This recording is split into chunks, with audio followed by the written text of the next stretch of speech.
Everyone is talking about the price tag. $7,999 for a fully solar-powered, factory-built, off-grid home delivered to your door.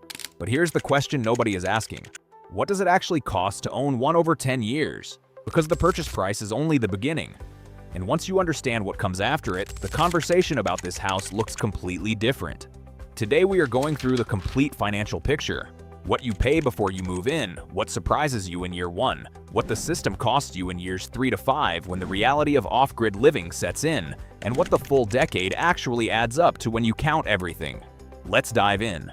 Before you move in, the number most people see is $7,999. That is the figure circulating across social media, and it is the number that makes this concept feel revolutionary. But before a single night is spent inside the house, the real upfront cost is already considerably higher than that figure suggests. Tesla has not officially confirmed pricing for a consumer tiny house product. Every number in this video is an informed estimate based on comparable prefab systems currently on the market and Tesla's existing product pricing.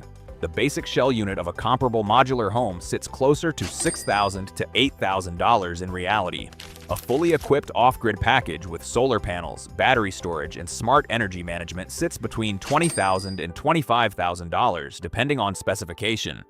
That gap between the viral price tag and the realistic full package cost is the first number most people miss. Then comes the site preparation. The house needs to sit on something. If you own land in a county that permits tiny homes, site preparation costs between $2,000 and $5,000 depending on the ground conditions. Permits and local authority inspections add $500 to $2,000 on top of that. Initial utility connections, even for an off-grid home that eventually runs independently, add another $1,000 to $3,000 for the initial setup. Before you have spent a single night inside the house, the realistic upfront investment sits between $25,500 and $35,000. That is the number to start with, not $7,999. And there is one more variable that sits above all of these figures: the land itself. If you do not own land, you are not buying a home. You are buying a structure that needs somewhere to go.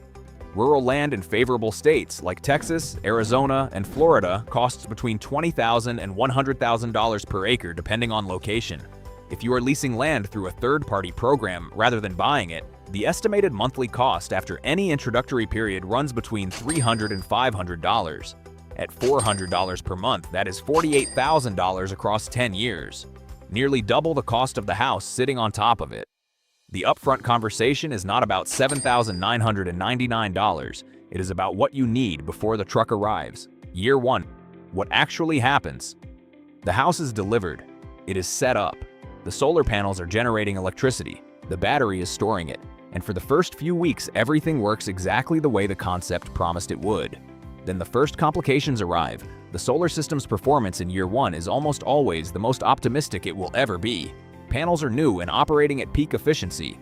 The battery is at full capacity. The system has not yet encountered the conditions that will eventually stress it. What most people experience in year 1 is a genuine reduction in energy costs that validates the entire concept. In sunny states like Arizona and Nevada, with over 300 days of sun annually, a 6-kilowatt system genuinely powers the home independently for most of the year. The promise feels real because in year 1 it largely is real. But year 1 also introduces the first unexpected costs. Insurance on a tiny house is not the same as insurance on a conventional home. Standard homeowners policies typically do not cover movable structures on leased land under the same terms. Specialist coverage costs 30 to 50% more than conventional home insurance because insurers price in higher theft risk, weather vulnerability without a permanent foundation, and the complexity of insuring high-value technology components like solar arrays and battery systems. Budget $800 to $1,500 annually for realistic coverage rather than the $400 to $800 a conventional home costs to insure. Internet connectivity reveals itself as essential infrastructure within weeks of moving in. Medical appointments, family communication, financial management, and emergency contact all depend on reliable connectivity that rural off-grid locations cannot provide through conventional broadband. Starlink is the most practical solution at approximately $100 to $120 per month, adding $1,200 to $1,440 to the annual cost. Over 10 years, that single line item adds $12,000 to $14,400 to the total. Year 1 also delivers the zoning reality check for anyone who did not verify their county regulations before purchasing. Zoning laws for tiny homes vary not just by state, but by county, by city, and in some areas by specific neighborhood. What is completely legal in one part of Texas may be prohibited 50 miles away in the same state. The only way to know with certainty is to go to your county planning office, speak to the zoning administrator directly, and get written confirmation that your specific plan is legal before any money changes hands. Not verbal assurance. Not a salesperson's promise. Written confirmation. Without this step, the entire investment can become worthless if the county refuses to issue an occupancy permit for a structure you have already purchased and placed. Years 3 to 5, where the reality sets in. The first 2 years of off-grid living tend to validate the concept. Years 3 to 5 are where the financial picture becomes more complicated.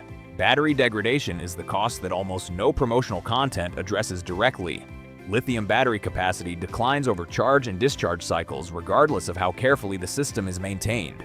It is not a defect. It is a physical characteristic of the chemistry involved. After 3 to 5 years of regular daily cycling industry, data suggests a meaningful decline in storage capacity has already begun. By year 10, most lithium battery systems retain approximately 70 to 80% of their original capacity.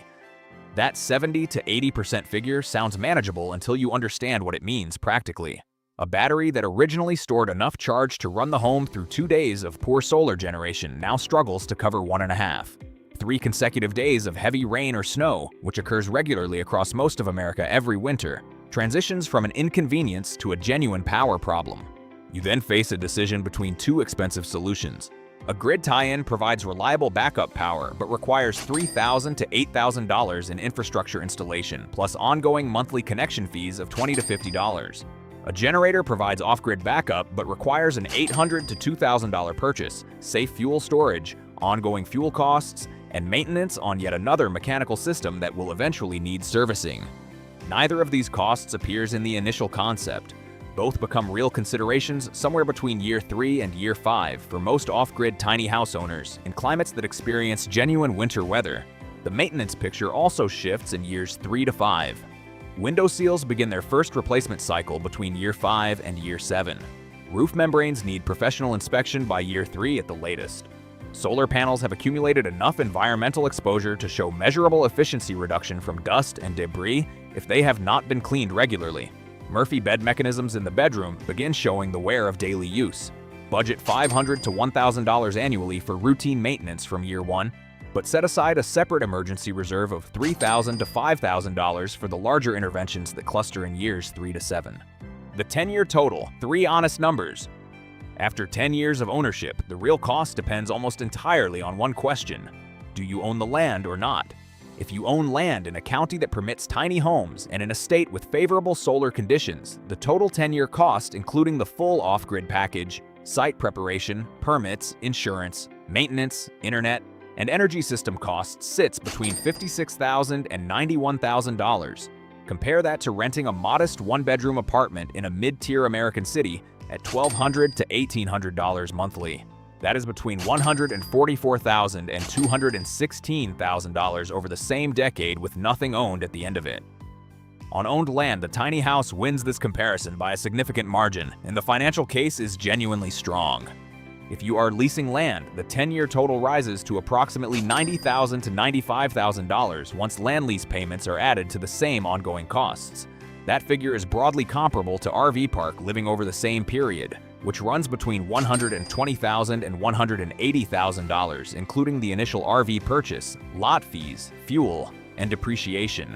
The tiny house on leased land is cheaper than RV living in most scenarios, but it comes with considerably less flexibility. An RV can relocate to any park in any state. A tiny house on a leased lot cannot move without significant cost and logistical complexity.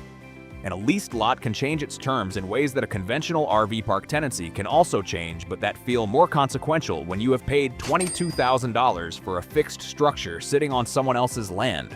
If you are comparing against conventional home ownership in most American markets, the tiny house is not a direct competitor. A conventional home builds equity over time, appreciates in most markets, and provides a level of security and resale liquidity that a tiny house on leased land does not currently offer. The resale market for tiny homes is thin, geographically dependent, and has not yet established the kind of comparable sale data that makes conventional home values predictable. The one question that decides everything. Every cost calculation in this video leads back to the same question. Do you own the land? If yes, and if your county permits tiny homes, and if your state offers reasonable solar conditions, the financial case for a tiny house is genuinely compelling. The 10-year total sits well below the cost of renting, the ongoing costs are manageable, and the energy system delivers real savings over time, even accounting for degradation and backup costs. If no, the financial case is considerably more complicated. You are not buying freedom. You are buying a structure that depends on conditions outside your control for its value and its viability. Lease terms can change. Zoning laws can shift. The county that permits tiny homes today is not guaranteed to permit them in the same way in 5 years, as regulations around modular housing continue to evolve across the United States. The product this video discusses has not been officially released by Tesla. No confirmed price, no confirmed specification, no confirmed availability date. Every number presented here is an estimate based on comparable products and current market data. The framework for evaluating the real cost is sound regardless of what the official figures eventually show. But the decision should wait for official Tesla confirmation before any financial commitment is made. The concept is not a scam. It is not a miracle either. It is a financial tool that works well for specific people in specific circumstances and carries real risks for everyone else. The most important calculation is not what the house costs to buy. It is what the full picture costs to own across the decade after you move in. That is the number worth knowing before you decide. Subscribe and hit the notification bell so you never miss a story like this one.